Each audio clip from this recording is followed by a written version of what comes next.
High ductility and flexibility भी होना चाहिए, हाई डक्टिलिटी एंड फ्लेक्सिबिलिटी, ठीक है, ये भी आपका होना चाहिए। तो ये 8 पॉइंट आप लोग लिख सकते हैं। तो जो भी आप लोग ये वीडियो में क्लिक किए हैं, पहले ये वीडियो देखने से पहले आप लोग देख लीजिए, जो स्क्रीन में देखिए एक थंबनेल दिखाई दे रहा है, इलेक्ट्रिक हीटिंग का जो बेसिक एक इंट्रोडक्शन दिए थे वो वीडियो में जाके आप लोग देख लीजिए। उसके बाद ये क्वेश्चन वाला देखिएगा तो एक अंडरस्टैंडिंग अच्छा हो जाएगा, ठीक है। तो चैनल पे नए हैं तो चैनल को सब्सक्राइब कीजिए, और अगर आप लोग वो वीडियो नहीं देखे तो पहले देख लीजिए, या तो पहले और 2 टॉपिक वाइज इलेक्ट्रिकल क्वेश्चन वाला वीडियो अपलोड कर दिए थे, वो भी आप लोग जाके देख सकते हैं। और प्लेलिस्ट है इसका topic wise electrical question, okay, वो प्लेलिस्ट में जाके भी वो आपका वीडियो मिल जाएगा, ठीक है। वो पहले देख लीजिए, उसके बाद ये देखिएगा तो अच्छा होगा, ठीक है। नहीं तो ये डायरेक्टली बता देंगे, कुछ इंपॉर्टेंट चीज़ बताएंगे तो बस समझ में नहीं आएगा आप लोगों को, तो इसलिए बोल रहे हैं वो जाके देख लीजिए। और जो मेरा टेलीग्राम चैनल है लर्न विद प्रोनोय ऑफिशियल, वो भी जाके आप लोग ज्वाइन कर सकते हैं, ठीक है।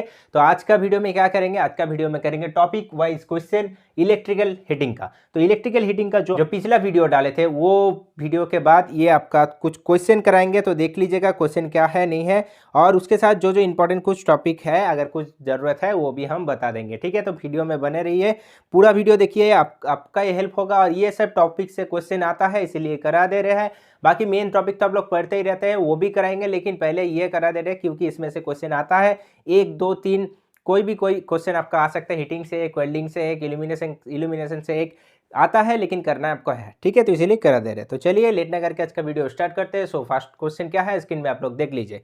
क्वेश्चन है dash method is used for heating in the production of steel. यहाँ पर बोला है कौन सा मेथड आपका यूज़ किया जाता है स्टील को प्रोडक्शन करने के लिए। पहला है indirect arc heating, direct induction heating, direct arc heating and infrared heating. तो पिछला वीडियो में हम बोले थे कि स्टील प्रोडक्शन के लिए हम लोग यूज़ करते हैं डायरेक्ट आर्क हीटिंग, तो ऑप्शन नंबर सी इसका आंसर हो जाएगा, ठीक है। डायरेक्ट आर्क हीटिंग क्या होता है वो भी जाके आप लोग पहले देख लीजिए, ठीक है। नेक्स्ट क्वेश्चन क्या है, नेक्स्ट क्वेश्चन है आपका for arc heating the electrode use are made of. तो आर्क हीटिंग जो होता है 2 टाइप का आपका होता है, एक डायरेक्ट आर्क, दूसरा होता है आपका इनडायरेक्ट आर्क।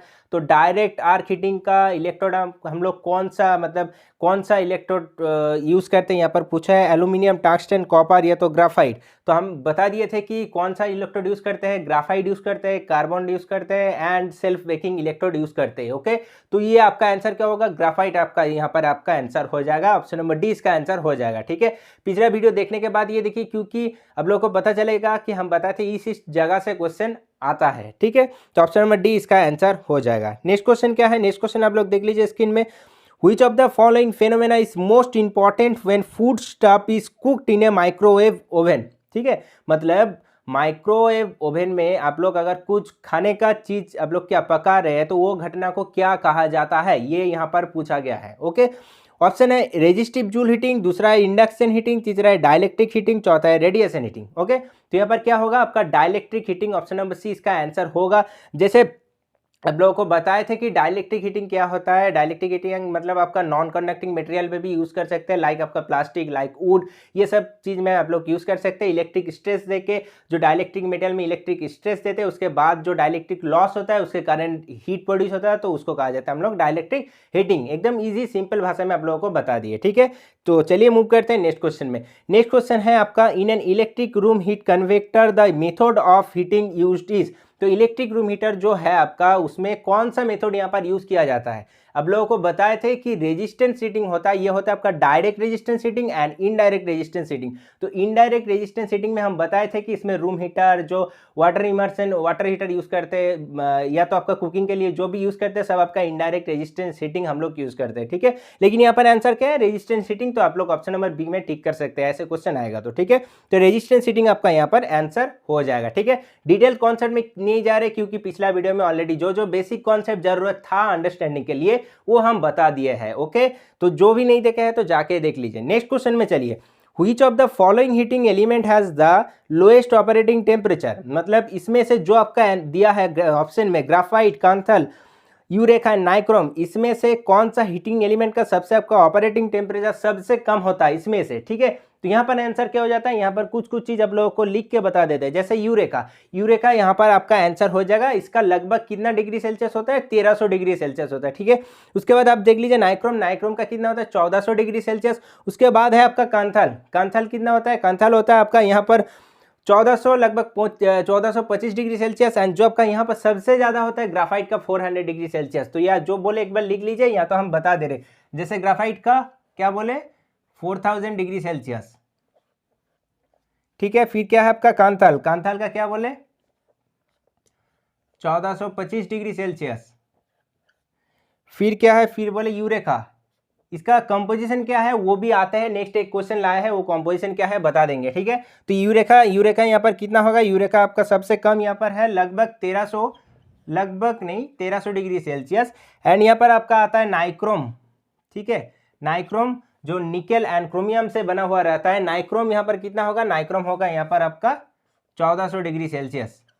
और नाइक्रोम आप लोगों को पता है कि जो हीटर में हम लोग यूज करते हैं, ठीक है। तो यहाँ पर आंसर क्या होगा, ऑप्शन नंबर सी यहाँ पर इसका आंसर हो जाएगा। ओके, तो नेक्स्ट क्वेश्चन देख लीजिए। नेक्स्ट क्वेश्चन यहाँ पर क्या है, नेक्स्ट क्वेश्चन यहाँ पर है which of the following heating method is based on the transformer principal.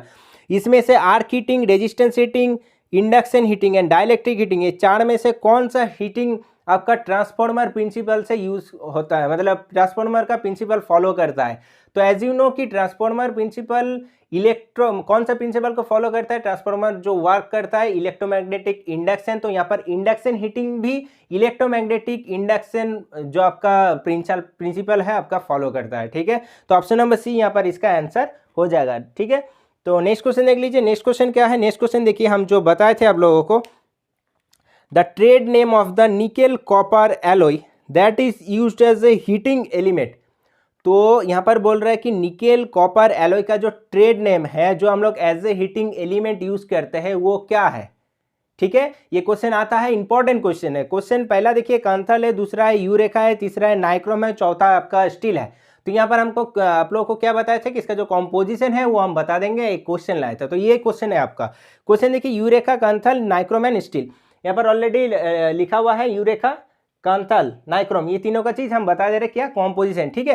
तो यहाँ पर आपका देख लीजिए trade name, nickel copper alloy का ट्रेड नेम क्या होगा आपका यूरेका, ठीक है। तो चलिए आपका आंसर देख लीजिए क्या होगा। यहाँ पर जो यूरेका है, यूरेका किसकी, पहले तो हम ये बता देते हैं।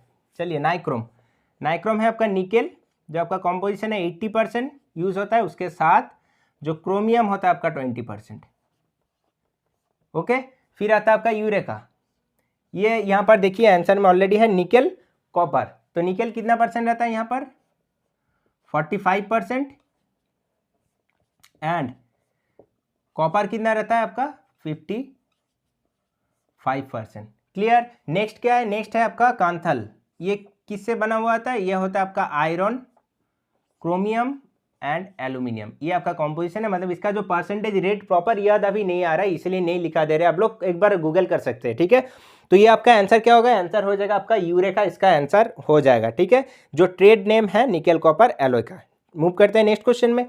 नेक्स्ट क्वेश्चन क्या है देखिए, इन इंडस्ट्रीज, देखिए ये क्वेश्चन बताने से पहले एक चीज बता देते हैं, जो इलेक्ट्रिक हीटिंग फास्ट स्टार्ट किए थे, इंट्रोडक्शन में हम बताए थे कि इलेक्ट्रिक हीटिंग हम लोग यूज करते हैं कहाँ पर, इंडस्ट्री पे एंड डोमेस्टिक पर्पस के लिए। तो देखिए उस टाइप का एक क्वेश्चन है, in industry dash is required for the melting of metals, moulding of glass, enamelling of copper, baking of insulator and welding etcetera. हम बताए थे वहाँ पर कि मोल्डिंग ऑफ ग्लास, फिर मेटल को मेल्ट करने के लिए भी हम लोग यूज़ करते हैं इलेक्ट्रिक हीटिंग। तो यहाँ पर आंसर क्या होगा, ऑप्शन नंबर सी इसका यहाँ पर आंसर हो जाएगा, इलेक्ट्रिक हीटिंग यहाँ पर इसका आंसर हो जाएगा, ठीक है। नेक्स्ट क्वेश्चन देखिए, क्वेश्चन है, ये पिक्चर देखिए एक बार स्क्रीन में, पिक्चर है, recognize the heating type shown in the given figure. इस टाइप का भी क्वेश्चन आपका आ सकता है, जैसे मशीन का आता है कि सिंक्रोनस ऑल्टरनेटर, सिंक्रोनस मशीन का आपका दे दिया ऑल्टरनेटर, या तो सिंक्रोनस मोटर को दे दिया, फिर आपको देगा डीसी सप्लाई दे देगा, फिर आपको बोलेगा कि ये कौन सा मशीन है, सिंक्रोनस मशीन है या तो इंडक्शन है, फिर ट्रांसफॉर्मर, जो भी आपको पूछ सकता है। उस टाइप का ये भी आ सकता है, तो इसीलिए हम सोचे ये भी एक क्वेश्चन करा देते हैं। तो देखिए ये जो आपका स्क्रीन में दिखाई दे रहा है वो आपका क्या होगा, वो आप लोग देख लीजिए क्या क्या है। यहाँ पर इलेक्ट्रोड है, फिर हाई रेजिस्टिव पावर है, चार्ज है, फिर आपका जो इलेक्ट्रोड डायरेक्टली कनेक्टेड है यहाँ पर चार्ज से। तब लोगों को पता चल रहा था, उस वीडियो में हम बताए थे कि हाई रेजिस्टिव पावर हम कहाँ पर यूज़ करते हैं, कहाँ पर यूज़ करते हैं, डायरेक्ट रेजिस्टेंस सेटिंग में, ठीक है। और क्यों यूज़ करते हैं, क्योंकि जो आपका दो इलेक्ट्रोड है, इलेक्ट्रोड में शॉर्ट सर्किट ना हो जाए, इसीलिए। मतलब मान लीजिए एज ए चार्ज हम लोग यूज़ कर रहे हैं लिक्विड, तो तब शॉर्ट सर्किट हो सकता है, तो इसीलिए अगर ना हो इसीलिए आपका यूज़ किया जाता है हाई रेजिस्टिव पावर। तो आपका आंसर क्या हो जाएगा, direct resistance heating. Option number D यहाँ पर इसका आंसर हो जाएगा। क्लियर। नेक्स्ट नेक्स्ट देखिए, dash comes under the category of high frequency heating. Dash comes under the category of high frequency heating. देखिए हीटिंग में जब हम डिस्कस किए थे उसमें बोले थे कि हीटिंग को 2 टाइप्स में डिवाइड किया जाता है। एक है आपका पावर फ्रीक्वेंसी हीटिंग, दूसरा है आपका high frequency heating. Okay, power frequency heating में क्या बोले थे, रेजिस्टेंस हीटिंग है, आर्क हीटिंग है, इलेक्ट्रॉन बॉम्बार्डमेंट हीटिंग है, तीनों। फिर रेजिस्टेंस हीटिंग को डिवाइड किया गया था direct and indirect and infrared, and arc को डिवाइड किया गया था direct arc and indirect arc. Clear. फिर आ जाता है आपका हाई फ्रीक्वेंसी हीटिंग में। पावर फ्रीक्वेंसी हीटिंग में क्या बोले थे, फ्रीक्वेंसी आपका 50 हर्ट्ज होता है, एंड हाई फ्रीक्वेंसी में क्या, फ्रीक्वेंसी जनरेटर को यूज करके इंक्रीज किया जाता है। तो मतलब कर सकते हैं हाई फ्रीक्वेंसी जो हीटिंग, उसमें क्या बोले थे 2 टाइप्स में भी वहां पर डिवाइड किया जाता है। एक होता है आपका डाइलेक्ट्रिक हीटिंग, एक होता है आपका इंडक्शन हीटिंग। इंडक्शन हीटिंग पता है आप लोगों को कि कौन सा प्रिंसिपल में काम करता है, इलेक्ट्रोमैग्नेटिक इंडक्शन। जो क्वेश्चन कराए हैं हम वो आपका काम करता है, ट्रांसफार्मर जो प्रिंसिपल में काम करता है सेम इंडक्शन हीटिंग भी आपका सेम प्रिंसिपल पे काम करता है। तो इंडक्शन हीटिंग को 2 टाइप्स में फिर डिवाइड किया गया था। क्या था, direct induction and indirect. Okay, और था आपका लास्ट डाइलेक्ट्रिक हीटिंग। तो हम हाई फ्रीक्वेंसी में क्या क्या बोले, इंडक्शन में आता है direct induction and indirect induction, और तीसरा क्या आता है आपका जो डाइलेक्ट्रिक हीटिंग। ओके, क्वेश्चन क्या पूछा है, dash comes under the category of high frequency heating. इसमें से कौन सा हीटिंग हाई फ्रीक्वेंसी के अंडर आता है। ठीक है, पहला है आर्क हीटिंग। आर्क हीटिंग कहाँ पर आता है, पावर फ्रीक्वेंसी में। दूसरा है रेजिस्टेंस हीटिंग, कहाँ आता है, पावर फ्रीक्वेंसी में।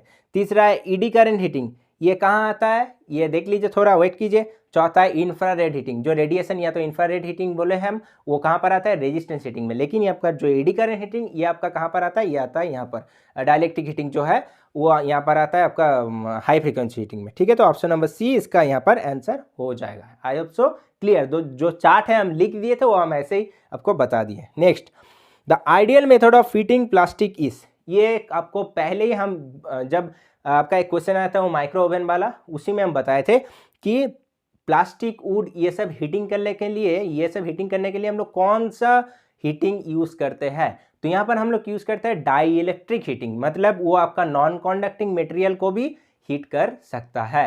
तो ऑप्शन नंबर बी यहाँ पर इसका आंसर हो जाएगा। आई होप क्लियर हो रहा है। अगर नहीं हो रहा है तो पहले वो वीडियो देखिए, देन ये देखिए, क्लियर हो जाएगा। ठीक है, next, furnace used for cremation use, resistance heating, induction heating, length of the fuse, और all of the above.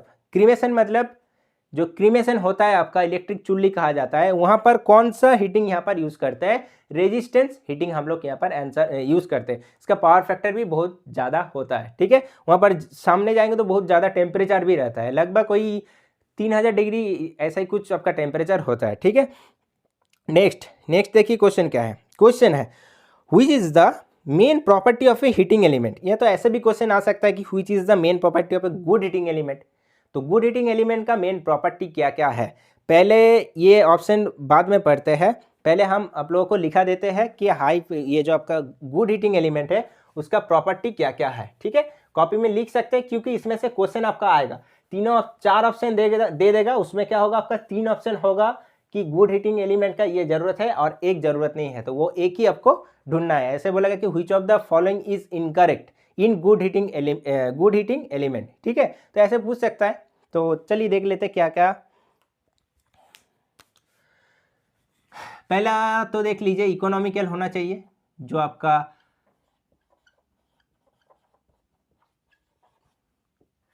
Heating element है। ठीक है, दूसरा हाई स्पेसिफिक रेजिस्टेंस होना चाहिए, क्योंकि आपका रेजिस्टेंस ज़्यादा होगा हीट तब ज़्यादा होगा, और हीट ज़्यादा होगा तो टेम्परेचर भी ज़्यादा है जो हम लोगों को ज़रूरत है। तीसरा क्या, मेल्टिंग पॉइंट भी हाई होना चाहिए।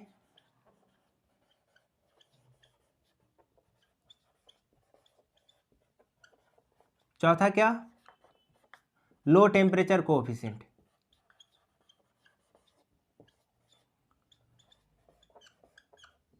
ठीक है, फिफ्थ क्या होगा आपका, फिफ्थ होगा आपका हाई मैकेनिकल स्ट्रेंथ, ये भी जरूरत है।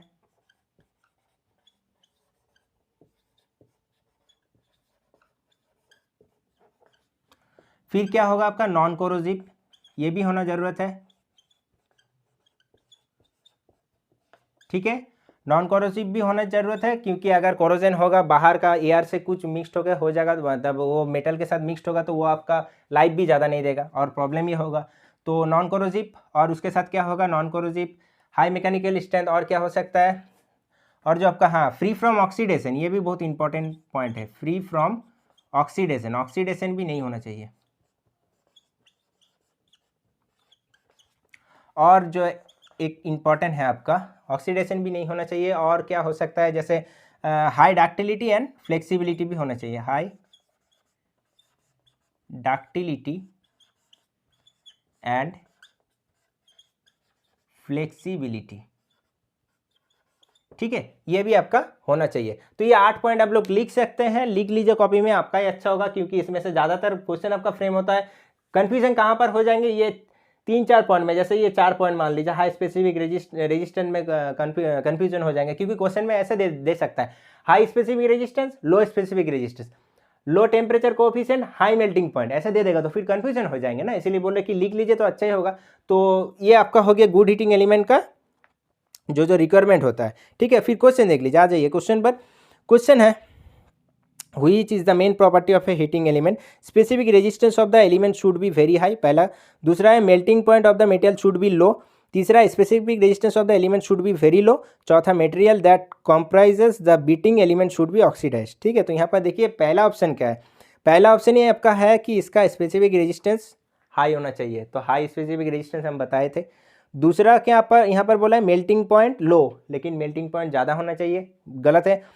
तीसरा क्या है, स्पेसिफिक रेजिस्टेंस लो, स्पेसिफिक रेजिस्टेंस हाई बताया तो ये भी गलत है। चौथा क्या है, जो आपका बोल रहा है कि ऑक्सीडाइज होना चाहिए, लेकिन हम क्या बोले यहाँ पर, फ्री फ्रॉम ऑक्सीडेशन, ऑक्सीडेशन जरूरत मतलब नहीं होना चाहिए। तो option number B C D गलत, ऑप्शन नंबर ए यहाँ पर आपका सही आंसर हो जाएगा।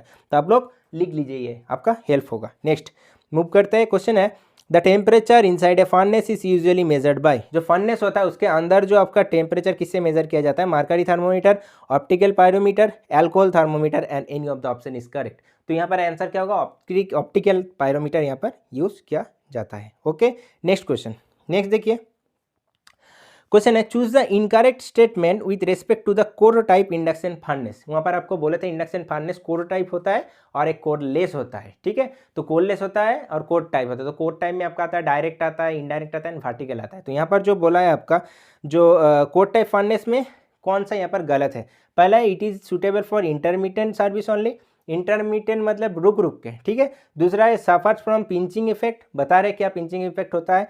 तीसरा it must be run on A low frequency supply. चौथा नन ऑफ द एवर। तो इसमें से बोला है कौन सा गलत है। तो देखिए एक चीज़ आप लोगों को बता देते हैं, जो डायरेक्ट कोर टाइप फर्नेस होता है उसमें क्या होता है, पिंच इफेक्ट होता है। वो क्या है, जैसे करंट डेंसिटी आपका बहुत ज़्यादा जब होता है तो उसमें इलेक्ट्रोमैग्नेटिक फोर्स भी ज़्यादा होता है, उसके कारण एक इफेक्ट होता है जिसको कहा जाता है पिंच इफेक्ट। उसका मतलब क्या है, मेटल में क्या आता है आपका एयर बबल आ जाता है, या तो खालीपन जिसको वॉइड भी कहा जाता है, VOID वॉइड, मेटल वॉइड भी यहाँ पर आपका कहा जाता है, मेटल वॉइड। फिर आपका एयर बबल, मेटल वॉइड, फिर एयर बबल, ये सब होता है। इसको आप क्या कहते हैं, पिंच इफेक्ट, ठीक है। तो इसको रिड्यूस करने के लिए हम लोगों को क्या जरूरत है, पिंच इफेक्ट को रिड्यूस करने के लिए लो फ्रीक्वेंसी हम लोगों को यूज करने पड़ता है डायरेक्ट कोर टाइप फर्नेस में, ठीक है। तो यहाँ पर क्या होगा देखिए, suffers from pinching effect, core type में होता है पिंचिंग इफेक्ट, और उसके पिंचिंग इफेक्ट को कम करने के लिए हम लोग क्या लो फ्रीक्वेंसी यूज करते हैं, मतलब ऑप्शन बी एंड सी सही है। तो ऑप्शन नंबर डी यहाँ पर आपका आंसर, ऑप्शन नंबर ए यहाँ पर आपका आंसर हो जाएगा। ये सुटेबल है इंटरमीडिएट सर्विस ओनली, ये ऐसा कोई बात नहीं है। तो इसीलिए ऑप्शन नंबर ए यहाँ पर इसका आंसर सही हो जाएगा, ठीक है। तो ऑप्शन नंबर ए यहाँ पर इसका आंसर हो गया। देखिए नेक्स्ट क्वेश्चन है as per Stefan's law of radiation heat radiated by a body surface is. हम बताए थे कि जो जो इंपॉर्टेंट चीज़ हम नहीं बताएंगे उसमें ये क्वेश्चन के थ्रू हम कवर कर देंगे। तो देखिए स्टेफेन लॉ आता है बीच बीच में। स्टेफेन लॉ क्या कहता है, स्टेफेन लॉ है energy is directly proportional to temperature का to the power 4, directly proportional to T to the power 4, ये है आपका स्टेफेन लॉ, ठीक है। तो E is directly proportional to T to the power 4। तो as per Stefan's law of radiation heat radiated by body surface is directly proportional to the square of its absolute temperature. Directly proportional है लेकिन to the power 4 है, inversely तो नहीं है। तीसरा है directly proportional to the fourth power of its absolute temperature. तो ये आपका ऑप्शन नंबर सी यहाँ पर इसका आपका आंसर हो जाएगा। ऑप्शन नंबर डी भी है आपका इनवर्सली प्रोपोर्शनल। ठीक है, तो ये आपका इलेक्ट्रिक हीटिंग से आज का क्वेश्चन था। तो मैक्सिमम जो हम कराए हैं वो आपका टॉपिक्स है, वो लगभग ये क्वेश्चन सीरीज में हम वही आपका जितना भी क्वेश्चन था वो एक एक सोचे कि वो टॉपिक से हम उठा लेके कर दिए, और उसके साथ अगर कुछ और ज़्यादा ज़रूरत पड़ा तो वो हम वीडियो लाएंगे, या तो हम नेक्स्ट में अगर क्वेश्चन भी लाएंगे तो इस टाइप का सेम टाइप का क्वेश्चन ज़्यादातर फॉर्म होगा। और अगर नया कुछ क्वेश्चन मिलता है तो करेंगे, या तो नेक्स्ट जो टॉपिक है उसमें हम आ जाएंगे। ठीक है, तो देखते हैं ये आपका ये यूई मतलब यूटिलाइजेशन ऑफ इलेक्ट्रिकल एनर्जी का जो इल्यूमिनेशन का था, फिर हीटिंग करा है, फिर नेक्स्ट टॉपिक हम देखते हैं वेल्डिंग या तो एस्टिमेशन का कुछ क्वेश्चन करा देते हैं, ट्रैक्शन जो भी होता है करा देते हैं। ठीक है, तो ये आपका परमानेंटली वीडियो रह जाएगा आपके लिए, तो आपका हेल्प हो जाएगा। ठीक है, तो इसीलिए सोचे कि ये वाला हम करा देते हैं। ठीक है, तो ये अगर अच्छा लगा, कुछ सीखने को मिला तो आप लोग लाइक दीजिए, दोस्तों के साथ शेयर कर दीजिए वीडियो को, मेरा जो चैनल ये वाला सब्सक्राइब कर लीजिए, बहुत हेल्प होगा आप लोगों के लिए। और जो मेरा टेलीग्राम चैनल है लानू विद प्रणोय ऑफिशियल, वो भी जाके आप लोग ज्वाइन कर लीजिए। ठीक है, तो ये तो छोटा सा वीडियो था, बहुत कुछ सीखने को शायद मिला है आप लोगों को, तो लाइक दीजिए, कुछ ज़रूरत रहा तो कमेंट कीजिए। तो चलिए मिलते हैं नेक्स्ट टॉपिक पे, तो आज तक के लिए इतना ही। Thank you and good bye.